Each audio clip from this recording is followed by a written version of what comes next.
Hello, Marky Dragon, also known as Marcus Eikenberry in real life. And in the previous video, I talked about, when you should tell people no. And now we're going to talk about what happens, what you should do when people tell you no. So, let me just put this out here.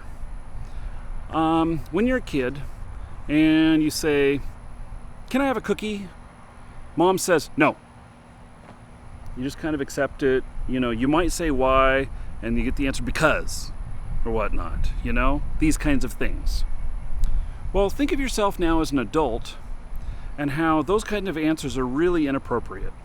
And I'm not saying that I've never told my kids no and not followed up with an explanation, but what I am saying is that when you are the customer, or you are the business partner, or you are the one who's trying to make things happen, and you ask somebody for something and they tell you no, what does that mean?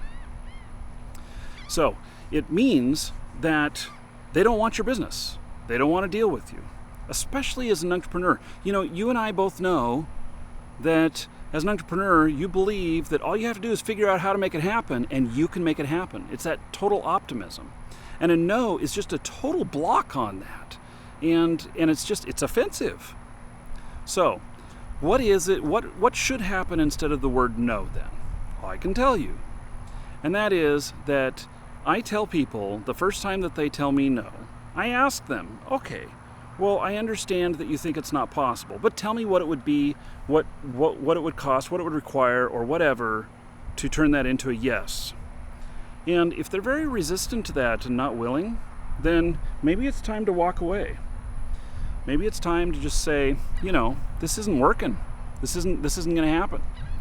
And so what I tell people is, don't tell me no.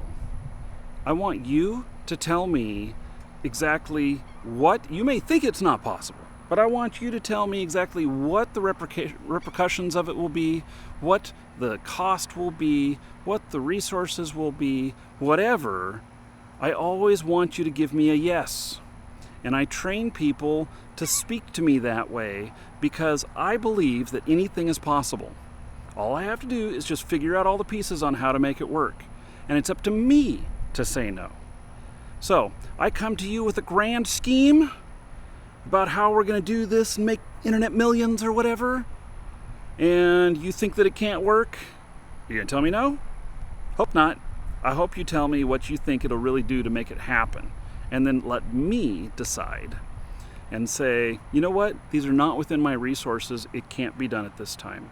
Or that I can say, okay, you know what, I know about this, I know about this, I know about this, I know about all these different little things. If I put all these together and everything, I can build that resource that's needed for this project to turn it into a yes.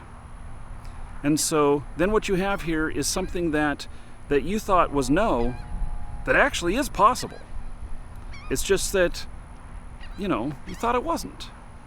And that is one of the really, I think this is one of the items that makes for a really successful entrepreneur, is believing that all of these outrageous things can be done, and believing that you have the ability, just given all the information that you need and everything to put everything together, that you can do it.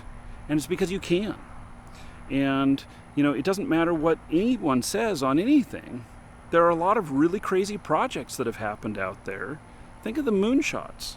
And if you don't know what a moonshot is, look it up. In business, it is setting this super high goal that no one ever thinks that they can do. But yet, people will figure it out and will do it. Now, they may not make a whole lot of money on it, or they may make billions on it, whatever, but anything can be done. And that's what I believe, and I think that's what most entrepreneurs believe. And so don't take no for an answer. Follow that up by, okay, I know you're thinking that it's no, but let's talk about this a little bit more, and what kind of resources would be required to turn that into a yes. And then when you hear them and you go, oh, I can't do that, you can tell them no. But who knows? Maybe you will have the resources to do it, and then you can decide whether or not it's a good thing to follow up. So I hope you learned something from that. I know that is one of the hardest things that I've ever learned, is to not take no from other people. And if somebody is just absolutely insistent that it's no question about it, no follow-up, whatever, I don't want to do business with them. I don't even want to communicate with them because it's not worth my time. I'm Marky Dragon. Take care.